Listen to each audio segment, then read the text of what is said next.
हरी तू नारायणी. आज महिला world cup जिंकून भारताच्या सर्व खेळाडू महिला खेळाडूंनी आम्हाला भारताच्या आणि महाराष्ट्राच्या इतिहासात एक मानाचा तुरा रोवलेला आहे। या अगोदरही 2 वेळा अतिशय चांगला प्रयत्न करून आपल्याला हार पत्करावी लागलेली होती, परंतु महाराष्ट्रात काल महिलांनी वर्ल्ड कप जिंकलेला आहे। त्यामुळे कॅप्टन हरप्रीत सिंग कौर आणि त्यांच्या सगळ्या महिला टीमचे आम्ही इथे सहर्ष स्वागत आणि अभिनंदन करत आहोत। तसेच 1983 साली 25 सप्टेंबर 1983ला इंदिराजी गांधी पंतप्रधान होत्या।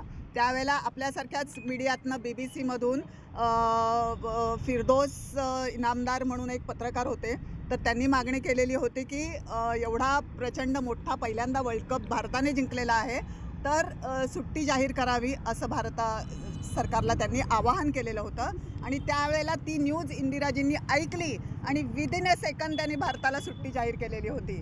तर आम्हाला इतका आनंद झालेला आहे, इतका आम्हाला म्हणजे आम्ही शब्दात सांगू शकत नाही एवढा आम्हाला अभिमान वाटतोय त्या महिलांचा की त्यांनी पहिल्यांदा भारताला वर्ल्ड कप जिंकून आणलेला आहे। म्हणून आमचं राष्ट्रपती महोदया या एक महिला आहेत आणि त्यांना पंतप्रधान साहेबांना आणि आपल्या देवेंद्रजी फडणवीस आपले मुख्यमंत्री यांना आमचं निवेदन आहे की त्यांनी सुद्धा 1 दिवसाची सुट्टी जाहीर करावी आणि त्यांना एक प्रोत्साहन महिलांना म्हणून BBCIने आणि ICCने तर डिक्लेअर केलेलेच आहेत प्राईज, परंतु महाराष्ट्र शासनाने आणि भारत सरकारने सुद्धा महिलांना एक प्रोत्साहन म्हणून आर्थिक मदत जाहीर करावी अशी आमची मागणी आहे।